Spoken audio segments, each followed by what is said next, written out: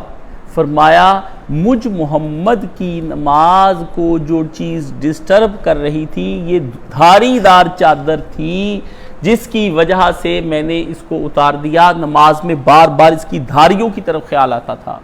اگر خیال محمد کا یہ عالم ہے تو تمہارے خیالات کا کیا عالم ہوگا؟ اس قدر اللہ کے ساتھ جلدی نہیں، دنیا ساری کی ساری ہڑپ کر کے، ساری کی ساری پہن کے، ساری کی ساری اوڑھ کے، ساری کی ساری استعمال کر کے، ساری کی ساری لذت لے کے پھر آپ اللہ کی طرف راغب ہونا چاہتے ہیں؟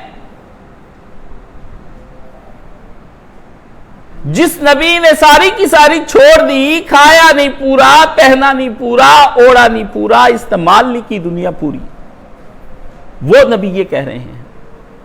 اور آپ اور میں یہ سنجیدگی نہیں جسے آپ سنجیدگی کہتے ہیں۔ یہ اس لیے میں نے کیا کہ انہی دنوں مجھے ایک نوجوان آئے اور انہوں نے مجھے کچھ سوال کیے ہیں۔ میری آپ کو پتہ ہے کہ اب حالت ایسی نہیں ہے کہ میں سوالوں کے جواب دوں۔ میں تو اعلان کیا ہوا کہ سوالوں کے جواب بند ہیں۔ تو جمعہ بھی بڑی مشکل سے میں نے پڑھایا، تو میرے ان سے بات چیت کرتے کرتے میرے ذہن میں ایک سوال آئے کہ اس آدمی کا اصل مسئلہ کیا ہے۔ تو میں نے ان سے کہا آپ رک جائیں، جب تک میں ایک اور کچھ لکھ نہ لوں اتنی دیر تک میں آپ سے بات چیت نہیں کر سکتا۔ تو پھر میرے ذہن میں یہ خیال آئے کہ یہ باتیں اس ایک آدمی کا مسئلہ نہیں ہے، یہ امت کے سارے لوگوں اور انسانوں کا مسئلہ ہے۔ اس پر میرے دل میں خیال آیا کہ ان سے کہو کہ یہ جو کہتے ہیں کہ میرے اختیار میں نہیں ہیں، یہ ایک جھوٹ ہے، یہ ایک فریب ہے جو آپ کو آپ کا نفس پڑھاتا ہے اور اس کے دلائل فراہم کرتا ہے۔ گناہ کے جواز کے لیے، نیکی پر نہ آنے آپ کو سے روکنے کے لیے، نیکی سے کہیں آپ نیکی پر نہ آ جائیں، کہیں آپ ایڈمٹ نہ کر لیں کہ ہاں میں نے ہی گناہ کر کے اپنی زندگی برباد کی ہے، آپ کو کبھی سچی توبہ نہیں کرنے دے گا، کبھی بھی سچی توبہ نہیں کرنے دے گا۔ آج جب تک اپنے آپ کو مجرم نہیں گردانیں گے کہ میں نے کیے، اپنی مرضی سے کیے، سوچ سمجھ کر کیے، پلان بنا کر کیے، گناہ میں نے خود کیے، اچانک سے مجھ سے کچھ نہیں ہوا، اور میں جو اللہ کی راہ پر نہیں آ رہا ہوں یہ میں اپنی مرضی سے ہی نہیں آ رہا ہوں۔ یہ نہیں ہے کہ آپ تو آنا چاہتے ہیں مگر اللہ مدد نہیں کرتے ہیں۔ قرآن میں فیصلہ ہے کہ جو ہمارے راستے میں آئے گا لا نہدینہم سبلنا، ہم ضرور بضرور اس کا راستہ کھول دیں گے۔ یہ ہو ہی نہیں سکتا کہ بندہ آنا چاہے اور ہم اس کا راستہ کھولیں۔ حدیث شریف میں آتا ہے کہ آدھی رات کے وقت اللہ اس طرح سے اپنے ہاتھ پھیلا لیتے ہیں، رحمت دونوں ہاتھ اس طرح پھیلاتی ہیں۔ یہ ہاتھ ماں کے ہاتھ ہیں جو بڑی مدتوں سے گئے بچے کو آواز دیتی کہ بیٹا لوٹ آ، بیٹا لوٹ آ۔ بیٹا جنگل ہے، گیدڑ ہیں، شیر ہیں، چیتے ہیں، اژدہے ہیں، سانپ ہیں، بچھو ہیں، کھا جائیں گے، ڈس لیں گے، لوٹ آ میری طرف یا باغی، اے وہ باغی لوٹ آ میری طرف۔ ہر رات جو خدا اس طرح سے بندے کے لیے ہاتھ پھیلا کر بیٹھا ہو اور بندہ غفلت کی نیند سو رہا ہو اور پھر وہ کہے کہ میں تو لوٹنا چاہتا تھا مگر میرے لیے اللہ نے کوئی سامان پیدا نہیں کیا، اس سے بڑھ کر جھوٹ کوئی نہیں ہے۔ بس ایک دفعہ آپ اپنے دل سے فیصلہ کر لیں کہ لوٹنا ہے یا نہیں لوٹنا ہے۔ خدا کو اس سے کوئی غرض نہیں کہ سارے مومن ہو جائیں، اس کی بادشاہی میں کوئی فرق نہیں آئے گا۔ سارے اللہ کے نبی نے کہا کافر ہو جائیں، پھر بھی اللہ کی بادشاہی میں کوئی فرق نہیں آئے گا۔ فرق آئے گا تو ہمارے اپنے نصیب اور اپنے انجام میں کہ یا ہم خسارے میں چلے جائیں گے یا ہم نفع میں چلے جائیں گے۔ وآخر دعوانا ان الحمدللہ رب العالمین۔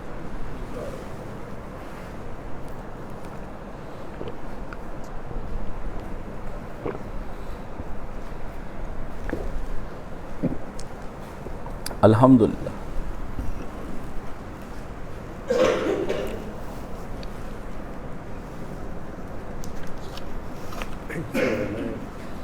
یہ سوال آیا تھا ساتھی کو جو ہے جمعہ میں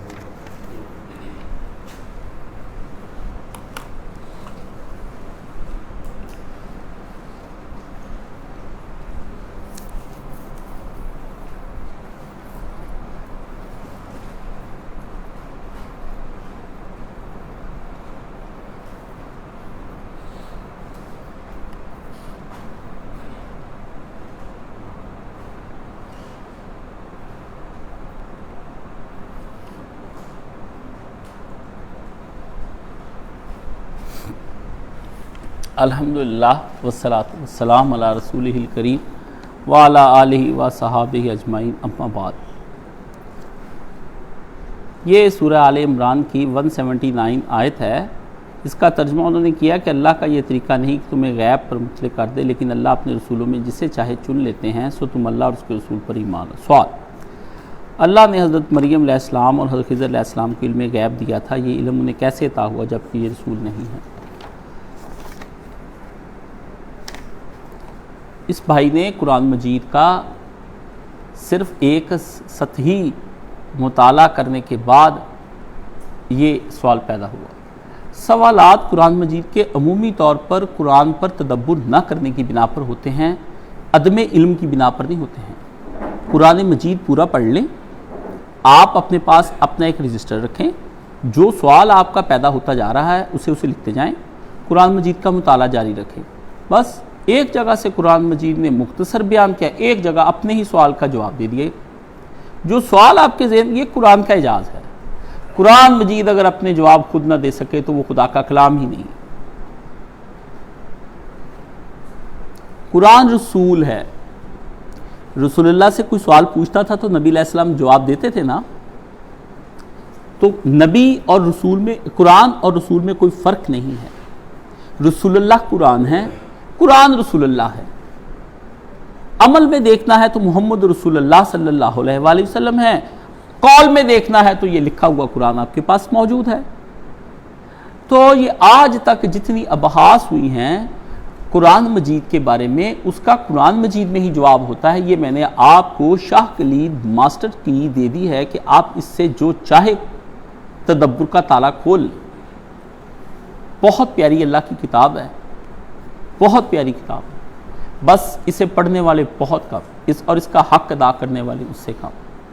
کبھی آپ تدبر سے جتنا آپ اپنے گھر کے بجٹ کے بارے میں سوچتے ہیں نا، صرف اتنا ہی اگر قرآن میں سوچ لیں، یہ پیسے کہاں سے آئیں گے اور یہ پیسے گئے کہاں پہ ہیں، اتنی صرف پیسوں جتنی اہمیت اس قرآن مجید کو دے دیں، یہ کھول دے گا۔ حضرت خضر بھی اپنے علاقے کے نبی تھے، وہ کوئی ایک نئی بحث چھیڑ دیتے ہیں آپ لوگ، ان کو ولایت تھی، وہ ایسے تھے۔ اسی لیے انہوں نے کہا موسیٰ علیہ السلام کو کہ کچھ علوم تمہیں دیے گئے ہیں اور کچھ مجھے کہا گیا ہے۔ موسیٰ علیہ السلام جب انہیں کہا السلام علیکم، تو انہوں نے کہا اس زمین پر سلام، آپ کون ہیں؟ تو ان کا یہ سوال کہ آپ کون ہیں، اس سے علم غیب ثابت ہو گیا ہے۔ عجیب بات ہے، ان کا پوچھنا ہی بتاتا ہے کہ انہیں علم غیب نہیں۔ انہوں نے کہا میں موسیٰ، تو کہا موسیٰ کون سے؟ اچھا ابھی وہاں باقی ہے کہ موسیٰ کون سے ہیں۔ اس لیے قرآن مجید پہ پہلے فہم و تدبر کریں۔ جب ہم اس پہ فہم و تدبر نہیں کرتے ہیں، موسیٰ علیہ السلام بنی اسرائیل کی طرف تھے، ہر قوم میں الگ الگ نبی بھیجے گئے، صرف ایک رسول اللہ ہیں جو پوری دنیا کے لیے نبی بنا کر بھیجے گئے۔ ٹھیک ہے، مسئلہ حل ہوا، اس سے ایک بات تو یہ حل ہوئی۔ دوسرا پوچھتے ہیں حضرت مریم علیہ السلام کو علم غیب دیا، یہ کہاں ہے، یہ کہاں لکھا ہوا، یہ تم نے کیوں حضرت مریم علیہ السلام کے قصے سے کس لفظ سے نکال لیا کہ انہیں علم غیب حاصل ہے؟ فرمایا انہیں ان حضرت مریم پر کئی جو کرامات تھیں ان کا ظہور ہوا، مثلا ان کے سامنے ایسے پھیلاتے تھے اور وہ غیب سے رکھ دیے جاتے تھے۔ ٹھیک ہے، اور علم غیب کی حالت یہ ہے ان کی کہ جب وہ وہاں پر حضرت جبریل انسانی شکل میں آئے تو فرمایا تم کون ہو، مجھے تو کبھی کسی مرد نے چھوا نہیں۔ تو وہ دیکھ کر کہتی ارے جبریل یہاں کیسے آنا ہوا؟ عزیزی قرآن مجید اگر تو فرقوں کے ذریعے سے سمجھو گے تو پھر قرآن مجید کبھی سمجھ نہیں آئے گا، مولویوں کے مناظروں سے سمجھو گے تو قرآن مجید کبھی سمجھ میں نہیں آئے گا، جعلی خطیبوں، وائزوں اور ذاکروں سے سمجھو گے تبھی کبھی قرآن مجید سمجھ میں نہیں آئے گا، مفسرین سے سمجھو گے تب بھی سمجھ نہیں آئے گا۔ قرآن اس دن سمجھ آئے گا جس دن تم نے سمجھنے کا ارادہ کر لیا، تیرے دل پر نہ ہو جب تک نزول کتاب، گرہ کشا راضی ہے نہ صاحب کشاف، اقبال نے کہا تھا۔ تفسیریں تیرا کچھ نہیں کر سکتی، جب تک تیرے دل کے اوپر قرآن نازل نہ ہو جائے. سمجھ لے محمد رسول اللہ صلی اللہ علیہ وآلہ وسلم تیرے لیے جبریل امین ہیں. جیسے رسول کے قلب پر حضرت جبریل نے قرآن نازل کیا، ایسے ہی تیرے قلب پر دنیا کے سب سے افضل انسان نے قرآن نازل کیا. بدبخت وہ امتی جس نے اپنے قلب کو اپنے نبی کا اتارا ہوا قرآن نہیں سمجھا. ایک ہی کتاب رسول دے کر گئے، زیادہ کتابیں نہیں دی امت کو. زیادہ کتابیں امت نے بنائی ہیں قرآن کو نہ سمجھ آنے کے لیے کہ قرآن مجید کہیں سمجھ نہ آ جائے آپ کو، اس لیے تفسیریں لکھو. پھر جس کے ہاتھ میں قلم آیا اور جیسا کچا پکا اس نے علم پڑھا تھا، اس نے قرآن مجید کی تفسیر لکھ ڈالی. جس نے کچا پکا قرآن پڑھا وہ شیخ محمد کی طرح قرآن مجید کا غلط استعمال کرنے لگ گیا. قرآن مجید کو خود کھولیے. اگر آپ باحیا ہوئے اور غیرت مند ہوئے، اور اگر آپ اچھے اور نیک انسان ہوئے اور آپ کی نیت صاف ہوئی، تو قرآن کی کتاب اپنے چہرے کا پردہ ہٹا کے آپ سے گفتگو کریں. اگر آپ بد نیت، بے لحاظ، بے شرم اور بے غیرت اور پرلے درجے کے عیاش اور 2 نمبر ذہن کے آدمی ہوئے اور قرآن مجید، تو قرآن کی کتاب آپ سے پردہ کر لے. وہ کبھی آپ سے بات چیت نہیں کرے. قرآن بہت باحیا کتاب ہے. یہ بڑے بڑے نفیس اور متقیوں کے لیے کھولتی ہے. اس لیے قرآن مجید کے شروع میں اللہ نے کہا خیال ٹھیک لانا، ذالک الکتاب لا ریب، یہ بات یاد رکھ قرآن کے اندر کہیں ٹیڑھ نہیں. ھدی للمتقین، یہ ہدایت اس کے لیے ہوگی جس کے ارادے اللہ کا قرب پانے کے ہوں گے.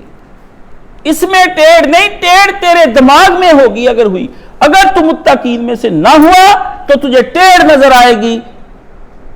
اس میں کہیں ٹیڑھ نہیں. ذالک الکتاب، شروع کرتے ہی بات یہاں سے کی، ذالک الکتاب لا ریب فی، ٹیڑھی میڑھی کجی الٹی سیدھی بنگی پھگی کچھ نہیں اس میں.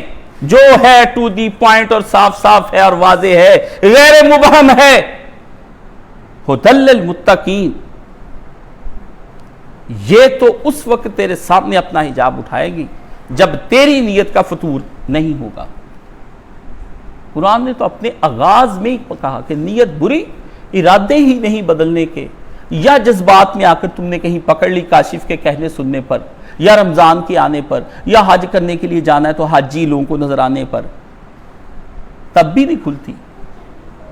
یہ کسی پہ نہیں کھلتی جب تک کوئی بالکل اسی کا نہ ہو جائے اور اسی کے ساتھ نہ لگ جائے. یہ نہیں کھلتی. پڑھتے جاتے ہیں، سنتے جاتے ہیں، کتنی محفلیں ہوتی ہیں، قرآن نہیں کھلتا.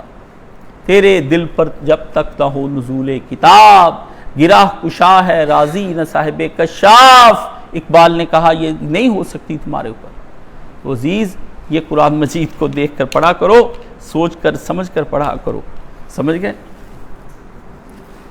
میں تو قرآن مجید کا ایک نسخہ منگوایا ہے، ابھی سعودی عرب میں نے آرڈر دیا ہوا ہے.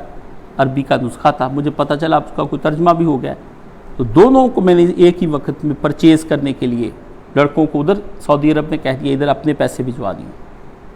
پھر قرآن مجید شروع کر لیا میں نے، یعنی پھر بند سارے کام. ادھر وہ نسخہ آئے گا بند، کوئی مطالعہ نہیں، نہ تاریخ نہ حدیث، بند. پھر 33 سال کے بعد پھر ایک نئی طرح سے قرآن مجید پڑھنا ہے. اب اپنے مطالعوں کے بعد قرآن مجید کو دیکھنا ہے کہ کیا کہتا ہے. بس اللہ کی یہ کتاب. یہ کیا بات ہوئی ایک دفعہ پڑھ لیا جی میں نے رمضان میں، تو ایک دفعہ میں نے فلانی تفسیر پڑھ لی، یہ کیا بات ہوئی؟ ایک آدھ دفعہ. اللہ کے بندے، جس کا نام ہی قرآن ہے کہ جس کو بار بار پڑھا ہی جاتا رہے، پڑھا ہی جاتا رہے. کتنی دفعہ پڑھتے ہیں دل سیر نہیں ہوتا، سن سن کے 5 نمازوں میں دل سیر نہیں ہوتا، تلاوتیں کرا کرا کے دل سیر نہیں ہوتا، ختم کر کے پھر شروع کر لیتے دل سیر نہیں ہوتا. یہ کس کا کلام ہے اور کہاں سے آیا ہے؟ یہ کسی نے انسان کے نام محبت نامہ لکھا تھا. یہ اللہ کا انسان کے نام لو لیٹر ہے، محبت نامہ لکھا تھا انسان کے لیے. پر انسان بڑا ظالم نکلا، یہ کسی اور معشوق کی طرف شیطان کے پیچھے لگ کر ہو گیا. جو اس کا سچا محبوب تھا اس کی طرف توجہ ہی نہیں کی. ابھی تک اس کا محبت نامہ بند پڑا ہے، مدتوں سے یہ انتظار کر رہا ہے۔ اس وقت اس کو کھولنے کا خیال آتا ہے جب عمر بیت جاتی ہے، جب آنکھیں کمزور ہو جاتی ہیں، کان ختم ہو جاتے ہیں، قرآن مجید ہاتھ میں اٹھانے کے قابل نہیں رہ جاتا۔ ایک دن میں نے اتنی بیماری کی حالت، قرآن مجید میری ایک ذہن میں آیت پھنس گئی، حالت میری شدید خراب، بستر پہ میں پڑا، تکلیف سے ہائے ہائے کروں، بندہ کو پاس میرے کوئی نہ، قرآن مجید دور پڑا، مجھ سے اٹھایا نہ جائے، میں اب اٹھوں تو اٹھا نہ جائے۔ اس قدر مجھے افسوس ہوا کہ اب مجھے میرے قرآن کی ضرورت ہے اور میں اٹھ نہیں پاتا،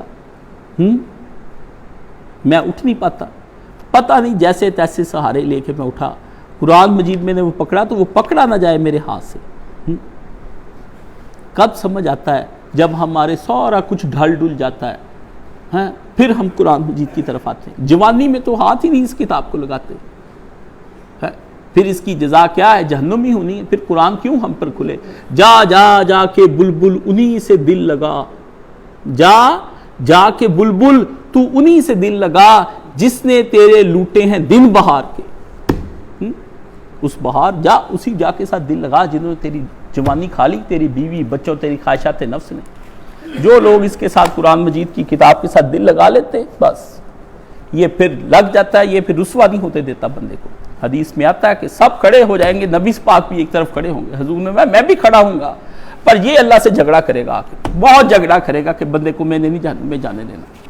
اللہ کے نبی بھی پاس ہی کھڑا ہوگا، وہ حضور صرف شفاعت کر کے چپ کر کے پرے ہو جائیں گے، پر اللہ سے جو شے قیامت کے دن جھگڑا کرے گی وہ نبی پاک بھی نہیں کر پائیں گے۔ نبی پاک بھی درخواستیں دیتے جائیں گے، بھی درخواست ہے اس کو ایسے کر دیں، اپلیکیشن، وہ منظور کرے نہ کرے اللہ کا کام، لیکن اس کے بارے میں فرمایا یجادلون، آ جائیں گی، اس قدر اللہ کی بارگاہ میں بحث ہوگی بھی اللہ تعالیٰ کہے گا تم کیوں نہیں چھوڑتی میری جان؟ وہ کہنے بندہ چھوڑ تو ہمارا، جس نے ہمارے تلاوتیں کی، ہمیں مانا، دن رات جاگا، ہمارے لیے اس نے راتیں کاٹ دی، تو بندہ جہنم میں پھینکنے لگا ہے ذرا سی اس کی غلطی کے اوپر۔ اللہ اکبر کبیرہ۔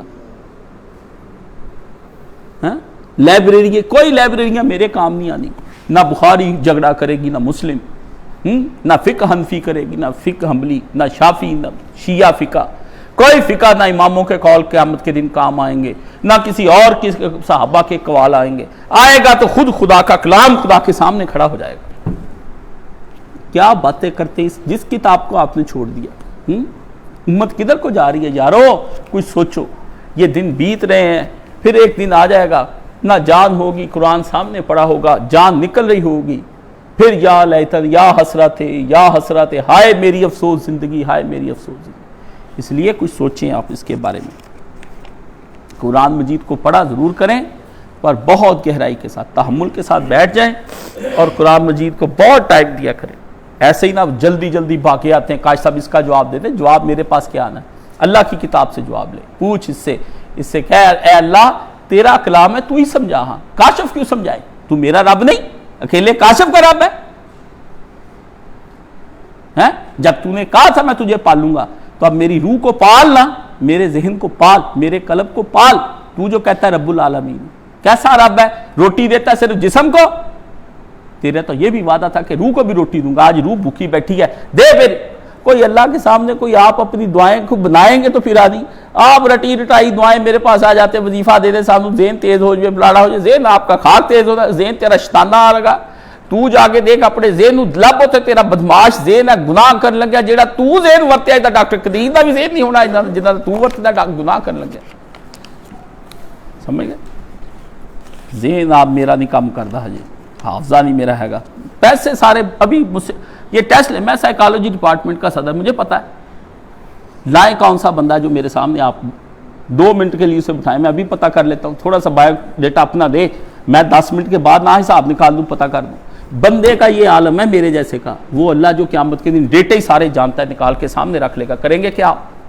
میں ہی نہ بولنے دوں تو آپ اس اللہ کو کیا جانتے ہیں جس نے ذہانتیں پیدا کی ہیں، قابلیتیں جس کے نوکر ہیں، عقل جس کے سامنے ہاتھ باندھ کے کھڑی ہوئی ہے، اس اللہ کے سامنے آپ جائیں گے؟ یہ عفت رسالہ آ گیا ہے، قیمت اس کی 100 روپے ہے، تو سلمہ یاسمین نجمی، بیٹیاں برباد ہو رہی ہیں بھائی جان، یہ بیٹیوں کو شاید سنبھال لے، یہ ایک رسالہ 100 روپے کا مہینے کے بعد ختم ہو جانا چاہیے اگر یہاں پر آیا ہے، اپنی بیٹیوں بھتیجیوں کو تحفے میں دے لے جا کے، اس کے اندر وہ لٹریچر اور ادبی باتیں ہیں جو بیٹیوں کو صالحات بنائیں، بس بیٹیوں کا کچھ نہ پوچھے کیا، بیٹے بھی تباہ بیٹیاں بھی تباہ، میرا تو پتہ ہی نہیں سمجھ آتی کہ میں جمعے کس پہ پڑھاؤں، 100 خطبہ تیار پڑا ہے، بس چپ کر کے بیٹھا دیکھتا رہتا ہوں۔ اس قدر حملہ ہو گیا کافروں کا ہماری تہذیب پر، ہم کیا کریں؟ چاروں طرف سے ہم مارے جا رہے ہیں، ہمارا کوئی حال ہی نہیں ہے، کوئی تو حال، یا اللہ کدھر کسی طرف سے تو رحم فرما دے۔ جغرافیائی لحاظ سے ہم مٹائے جا رہے ہیں، معاشی لحاظ سے ہم مٹائے جا رہے ہیں، اقتصادی ہم پہ فوجیں چڑھ گئیں، عسکری ہم پہ چڑھا دی، تہذیب ہماری برباد کر دی، کلچر ہمارا رہ کوئی نہ گیا، ثقافت برباد ہو گئی، رشتے ٹوٹ پھوٹ گئے، ویلیوز اینڈ کسٹم تباہ و برباد ہو گئی، اجڑی ہوئی تہذیب کے ہم علمبردار بیٹھے ممبروں پر، کیا کدھر کو جائیں؟ تو دوستو یہ فکر کرنے کا زمانہ ہے۔ سبحان اللہ والحمدللہ ولا الہ، کل انشاءاللہ العزیز ہفتہ ہے اور صبح 9 سے 12 بجے تک جو ہے وہ درس قرآن ہوگا۔ بدھ والے دن 1 مئی ہے، 9 سے 5، صرف 9 سے 5، جو 9 سے 5 آئیں گے وہی آنا چاہتے ہیں تو وہ آئیں، ورنہ گھر میں رہیں، ہمیں ڈسٹرب نہ کریں۔ باہر سے میرے اسٹوڈنٹ آ رہے ہیں ملنے کے لیے، ملاقات میں نے ایک رکھی تھی، مجھ سے اب بولا ملا نہیں جاتا سوالوں کو اس لیے میں نے سوچا کہ لیبر ڈے ہے، مزدور ڈے ہے، 1 مئی ہوگی، چھٹیاں ہوں گی، تو جو لوگ بزنس کرتے ہیں وہ بھی بند کر دیں گے، کوئی قیامت نہیں آ جائے گی۔ 9 سے 5 یہاں پر پھر ایک دینی محفل کا انعقاد ہوگا، تو آپ اس میں سوال جو آپ کی نشستیں ہوں گی، ٹویٹرز میرے آئیں گے، جن لڑکوں نے ان سے جو ہم سے پڑھیں ان کا مطالعہ شیئر ہوگا آپس میں، درس یہ تو نہیں ہوگا کہ واز نہیں ہوگا، اپنے مذاکرے کیے جائیں گے، امت اور اپنے بارے میں غور و فکر کی ہے، تو آپ اس میں اپنے جو لوگ نوجوان آنا چاہتے ہیں، گائیڈ لائن لینا چاہتے ہیں، وہ اپنے سوال لکھ کر آئیں، جو میرے ٹیوٹرز ہوں گے وہ ان کے جواب دیں گے، اور جو پھر نہیں جواب ان کے سامنے ہوگا، ان کو سمجھ نہیں آئے گا، اس کے لیے پھر میں حاضر ہوں۔ باقی میرے بارے میں بہت کثرت سے دعا کریں، بالکل آپ یہ سمجھیں کہ مردہ آپ کے سامنے آج بول رہا ہے۔ یہ ڈاکٹر صاحب کے پاس رپورٹیں ہیں میری، ان سے پوچھ لیں بھی کون، وہ ادھر گیا، حکیم نے نبض دیکھی، اس نے کہا یہ بندہ جس کی نبض میرے ہاتھ میں، اس کو نا کچھ 30 سال پہلے مر جانا چاہیے تھا، اس طرح کا بندہ ہے۔ تو بالکل حالت نہیں ہے، یہ بھی ابھی میں نے انسولین لگائی، کچھ چیزیں کھائیں تو اٹھ کے یہاں آ کے بیٹھ گئے، رات بالکل کوئی حالت نہیں تھی۔ تو یہ کمر کا درد ایک شروع ہوا ہے، پتہ نہیں وہ کس چیز کا ہے، بڑی دوائیاں، بڑے آرتھوپیڈک سب دکھا لیے، بیٹھا ہی نہیں جاتا، اور شوگر کی کمزوری تو اپنی جگہ پر ہے۔ تو یہ آپ یہ دیکھنے میں ایسے ہی لگتا ہوں کہ میں بڑا فٹ ہوں اور ایسا ویسا ہوں، بالکل میں کہتا ہوں سارا دن ہی لیٹا رہوں تو پھر بھی درد نہیں کم ہو، رات بھی جاگ کر گزرتی۔ تو آپ سے کوئی ایسی چیز نہیں کہ مجھے دوائیاں لا کے دیں یا مجھے ڈاکٹر، آپ سے یہی ہے کہ اللہ وَإِذَا مَرِضْتُ فَهُوَ يَشْفِي، جب میں بیمار ہوتا ہوں تو شفا تو ہی مجھے عطا کرتا ہے، یہ ہمیں ہمارے ابراہیم علیہ السلام بتا گئے۔ آپ نے کچھ نہیں کرنا، بس خلوص قلب سے اس جمعے کے اندر، نماز کے اندر اور گھر جا کے میرے بارے میں خصوصی دعا کرنی کہ اللہ مجھے صحت مند زندگی عطا فرمائے جس سے میں دین کا کام کرتا رہوں۔ میں نے کوئی صحت نہیں مانگی دنیا کے کاموں کے لیے، وہ میں نے جو دنیا کے کرنے تھے وہ ہوا گئے، ختم ہو گئے۔ یہ جو دین کے کچھ پروجیکٹس ہیں، میں یہ چاہتا ہوں کہ جس کی وجہ سے میں بخش دیا جاؤں، ٹھیک ہے، اللہ مجھے برابر سرابر حضرت عمر نے کہا تھا بدل لے، تو یہ صرف آپ نے دعا کرنی ہے اور صدقے دل سے کرنی ہے۔ اللہ مجھے شفائے کاملہ بھی دے اور عاجلہ بھی عطا فرمائے، جلد شفا دے اور پوری شفا دے، اور قوت والا بدن بنا دے، اور ان دردوں سے ان چیزوں سے نجات عطا فرمائے۔ باقی اللہ کے نبی نے فرمایا کانٹا بھی چبھتا ہے نا مومن کو، تو اللہ فرشتوں کو کہتے ہیں اجر لکھو اس کا، مومن کو کانٹا چبھا ہے۔ مصیبت مانگنی نہیں، آ جائے تو صبر کرنا، اور صبر کے ساتھ دعا کرنی کہ مصیبت کو ٹال دیا جائے اور ختم کر دیا جائے۔